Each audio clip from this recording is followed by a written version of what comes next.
2024 లేదా 25లో డిగ్రీ లేదా బీటెక్ చదివారా? సాఫ్ట్‌వేర్ జాబ్ కోసం ఎదురు చూస్తున్నారా? అయితే కోడ్ జ్ఞాన్ 100 డేస్ కోర్సులో చేరండి, జాబ్ సాధించండి.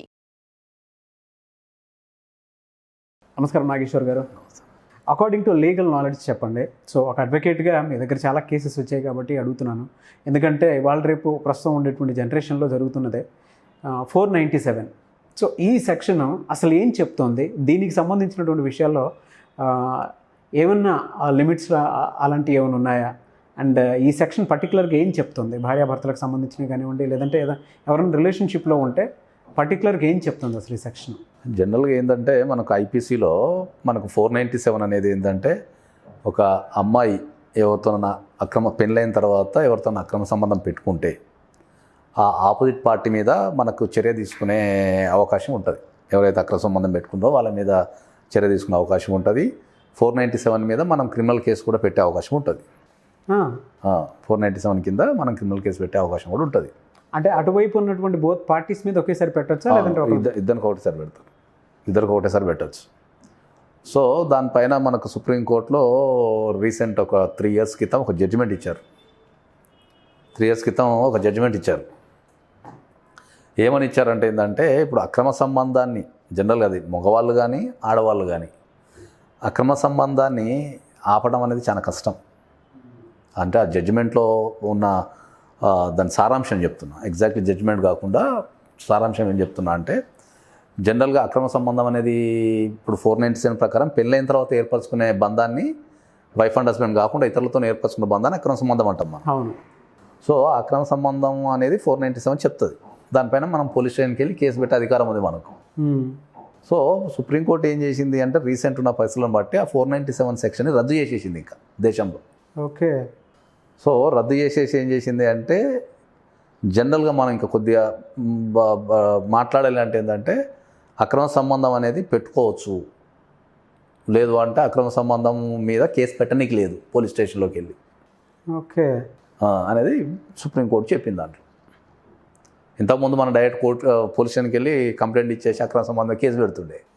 ఇప్పుడు పోలీస్ స్టేషన్కి వెళ్తే అక్రమ సంబంధం కేసు తీసుకోరు, 497 మీద కేసు తీసుకోరు. సుప్రీంకోర్టు కొట్టేసింది దాన్ని.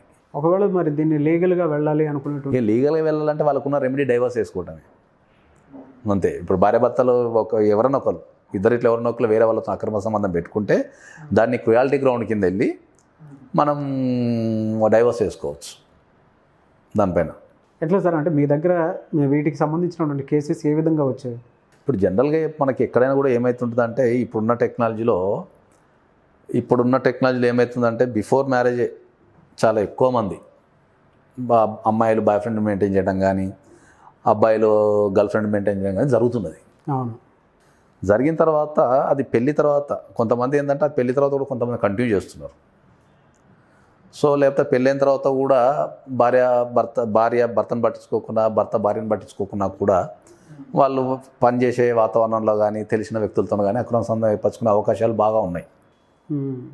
సో దానివల్ల ఏమవుతుందంటే మనకు సొసైటీ పరంగా చాలా ప్రాబ్లమ్స్ వస్తున్నాయి. కాబట్టి మనకు వచ్చే కేసులలో ఏమవుతుంది, ఎప్పుడైతే ఈ పెళ్ళైన తర్వాత బయటపడతాయి కదా కంపల్సరీ. ఒకప్పుడు అంటే ఏంటంటే ఒకప్పుడు మనం ఒక 30 years క్రితం వెళ్తే మొబైల్ అనేది లేదు. సో ఉదాహరణకు ఏదన్నా ఒక ఊర్లో ఒక అమ్మాయి కానీ ఒక అబ్బాయి కానీ ఎవరన్నా ప్రేమించిన అనుకోండి, ఇంట్లో తెలిసింది అనుకుందాం, అప్పుడు ఏం చేస్తుండే వాళ్ళని తిట్టేసి లేకపోతే బెదిరించి వాళ్ళని విడగొట్టి వాళ్ళకి పెళ్లి చేసి వేరే ఊరికి పంపిస్తుండే. అవును. సో అప్పుడు వేరే ఊరికి మూవ్ అయిన తర్వాత అప్పుడు కమ్యూనికేషన్ అనే వ్యవస్థ లేదు కదా, టెలిఫోన్స్ లేవు కదా ఫోన్ చేసుకోనికి. సో అక్కడికి పోయిన తర్వాత ఏంటంటే కాలక్రమేణా వీళ్ళకున్న ఏదైతే ఎఫైర్ ఉందో వాళ్ళు మర్చిపోయి అక్కడ భర్తతో కానీ భార్యతో కానీ వాళ్ళు ప్రశాంతంగా జీవిస్తుండే. సో అప్పుడు ఉన్నా కూడా అంత పెద్ద ఇంపాక్ట్ లేదు లైఫ్లలో. సో ఇప్పుడు ఏమవుతుంది అంటే ఇప్పుడు ఈ సెల్ ఫోన్ రావడం ద్వారా ఏమవుతున్నది, చాలామంది ఆ రిలేషన్ ఉన్న తర్వాత పెళ్లి చేసుకున్న తర్వాత కూడా దే ఆర్ టెక్స్టింగ్ చేసుకోవడం, అది చేసుకోవడం, ఇది చేసుకోవడం, వాట్సాప్లో వాటిలో కాల్ చేసుకోవడం, ఇవన్నీ బయటపడిపోతున్నాయి. సో దానివల్ల చాలా ప్రాబ్లం అవుతున్నది. అట్లాంటి కేసులు మాకు చాలా వస్తున్నాయి ఇప్పుడు బాగా. ఓకే. వచ్చే కేసులలో ఎక్కువ శాతం కేసులలో ఎఫ్ఐఆర్స్తోనే ఎక్కువ కేసులు వస్తాయి. ఇప్పుడున్న జనరేషన్లో ఎఫ్ఐఆర్స్తోనే ఎక్కువ కేసులు వస్తున్నాయి. ఎక్స్ట్రీమ్ లెవెల్కి అంటే ఇటువంటి ఇన్సిడెంట్స్ ఎక్స్ట్రీమ్ లెవెల్కి వెళ్ళి మీరు క్లియర్ చేసినటువంటి ఏమైనా ఉన్నాయా సార్? చాలా ఉన్నాయి అట్లా. పట్టుకున్నవి ఉన్నాయి, రెడ్ హ్యాండ్ పట్టుకున్నవి ఉన్నాయి, డిటెక్టివ్లను పెట్టి రెడ్ హ్యాండ్ పట్టుకున్నవి ఉన్నాయి, మనం కోర్టులో ప్రొడ్యూస్ చేసి డైవర్స్ తీసుకునే చాలా కేసులు ఉన్నాయి అట్లా. టెక్నికల్ ఎవిడెన్స్ ఉంటుంది. ఓకే. ఇప్పుడు సుప్రీంకోర్టు మనం ఇప్పుడు ఒక చార్ట్ చేస్తాం, కోర్టులో ఎట్లా నిరూపిస్తాం అంటే మనం 65B ఎవిడెన్స్ యాక్ట్ ప్రకారం 65B అని ఒక సర్టిఫికేట్ తీసుకోవాలి. దాన్ని తీసుకొని మనం కోర్టులో ప్రొడ్యూస్ చేసుకొని మనం దాన్ని ప్రూవ్ చేయొచ్చు. మరి ఎలా సార్, అంటే దీన్ని ఆల్రెడీ కొట్టివేసింది సుప్రీంకోర్టు అని చెప్పేసి అంటూ ఉన్నారు కదా. సుప్రీంకోర్టు ఏంటంటే ఇప్పుడు సుప్రీంకోర్టు అనేది ఒక బ్రాడ్ సెన్స్లో ఆలోచిస్తుంది. మొత్తం ఒక దేశానికి సంబంధించి ఆలోచిస్తూ ఒక వ్యక్తిగత స్వేచ్ఛ కూడా ఆలోచించాల్సి వస్తుంది. ఇప్పుడు సుప్రీంకోర్టు ఆలోచించే విధానంలో ఏముంటుంది అంటే, ఇప్పుడు ఒక భర్త ఉన్నాడు అనుకుందాం, సపోజ్ అమ్మాయితోని సెక్స్ చేయటం లేదు, ఏదైనా కారణం ఉండొచ్చు, మరి అమ్మాయి తన జీవితాన్ని వృధా చేసుకోలేదు కదా. సో సుప్రీంకోర్టు ఆ దృష్టి కోణంలో అంటే వ్యక్తిగత కోణంలో కూడా ఆలోచించింది అన్నట్టు. సో వ్యక్తిగత కోణంలో ఆలోచించి డైరెక్ట్గా ఇండైరెక్ట్గా సుప్రీంకోర్టు చెప్పగలిగేది ఏంటంటే, మీరు భార్యాభర్తలు మంచిగా ఉంటే అక్రమ సంబంధం అనేది ఎప్పటికీ రాదు కదా. మీరు ఎవరో ఒకరు నెగ్లెక్ట్ చేయడం ద్వారానో లేకపోతే కేర్ తీసుకోకపోవడం ద్వారానో ఏదో ఒక ప్రాబ్లం వల్లనే అక్రమ సంబంధం ఏర్పడుతుంది కదా. సో దాని కింద మీరు అక్కడ పోయి మీరు సివిల్ కోర్టులలో రెమెడీ తీసుకోండి, ఫ్యామిలీ కోర్టులలో డైవర్స్ చేసుకొని రెమెడీ తీసుకోండి. సో క్రిమినల్ ప్రొసీడింగ్స్ అవసరం లేదు ఓకే అనేదాన్ని సుప్రీంకోర్టు దాన్ని మొత్తం జడ్జిమెంట్ చెప్పిన సారాంశం అది. కొంతమంది ఎక్స్ట్రీమ్ లెవెల్కి వెళ్ళిపోయి, అంటే కొన్నిసార్లు భర్తకి భార్య మీద, భార్యకి భర్త మీద కంట్రోలింగ్ అనేది ఉండదన్నమాట. కొంతమంది ఫిజికల్ అటాక్ కూడా దిగిపోతూ ఉంటారు తెలిసిన వెంటనే. మానసికంగా కూడా వెంటనే తీసేసుకోలేరు. ఎందుకంటే కొంతమంది ఎమోషన్స్గా ఆ లవ్ను అలా క్యారీ చేస్తూ ఉంటారు కదా సార్. అటువంటి వాళ్ళు, అంటే మీరు చెప్పిన దాని ప్రకారం అయితే లీగల్గా ఎటువంటి ఇది లేదు, అంటే న్యాయం కోసం అని చెప్పేసి వెళ్ళాలనుకున్నాను. దీన్ని కంట్రోలింగ్లో పెట్టాలి అని అంటే ప్రాసెస్ ఏంటి sir? According to legal knowledge ఏ విధంగా వెళ్ళాల్సిన అవసరం ఉందంటారు? జనరల్గా ఎక్కడైనా కూడా ప్రతి అక్రమ సంబంధం అనేది ఏర్పడాలిగిన కారణాలని మనం విశ్లేషించాలి. ఎక్కువ ఏంటంటే సైకాలజిస్ట్ దగ్గరికి కానీ వాళ్ళ దగ్గరికి వెళ్ళి, లేకపోతే ఫ్యామిలీ కౌన్సిల్ దగ్గరికి కానీ వెళ్ళి వాళ్ళతోని కన్సల్ట్ అయితే వాళ్ళు దాన్ని అనుకున్న ప్రాబ్లం వాళ్ళు చెప్పగలిగి ఐడెంటిఫై చేయగలిగి దాన్ని సరి చేయగలుగుతారు కంపల్సరీ. అడ్వకేట్స్ కూడా ఫ్యామిలీ కోర్టు మేము ఎక్స్పీరియన్స్ ఉంది కాబట్టి మేము కూడా దాన్ని ఎట్లా చేయాలా, ఏం చేయాలా, దానివల్ల మంచి ఏముంది చెడు ఏముంది అనేది మనం చెప్పగలుగుతాం.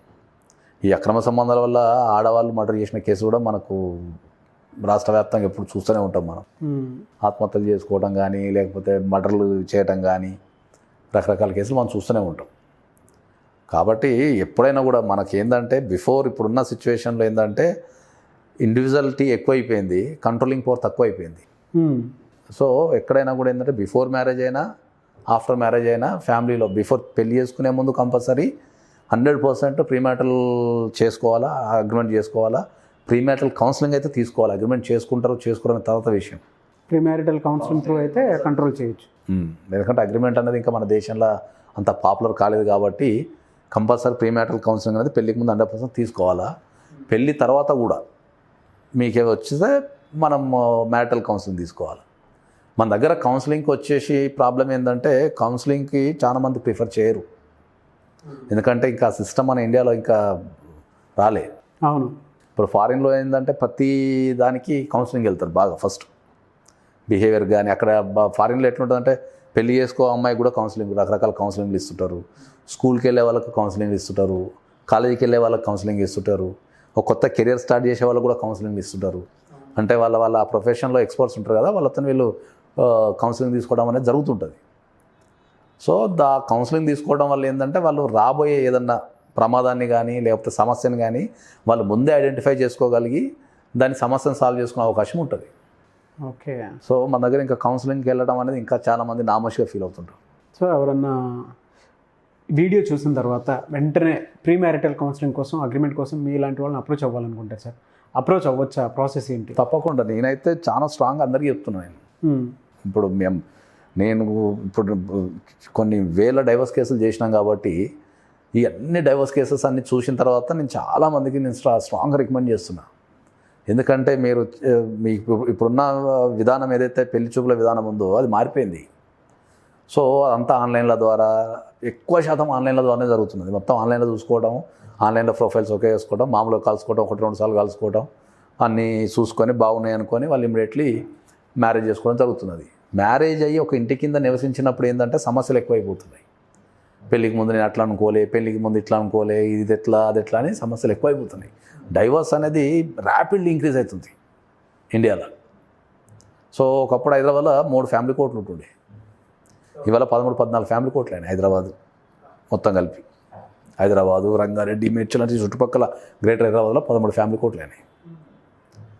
So judges are working timeless అన్నట్టు. అంటే ఒక్కొక్క జడ్జెస్ 8 వరకు కూడా కూర్చుంటారు కోర్టులలో. మార్నింగ్ 10:30 కోర్టుకు వచ్చి they are disposing the cases స్పీడ్గా. సో ఈ సమస్య ఎదురయ్యే కంటే ముందే మనం దాని విధానం తెలిసేసుకుంటే అయిపోద్ది కదా అంట నేను. అవును. సమస్య ఎదురైన తర్వాత వచ్చి ముందు కంటే దాన్ని ముందే చూసుకుంటే అయిపోద్ది కదా. సో ఎవరైనా సరే వీటికి సంబంధించిందంటే అప్రోచ్ అవ్వచ్చు, ఎవరైనా అప్రోచ్ కావచ్చు sir. Okay, thank you sir, thank you so much Nageshwar గారు.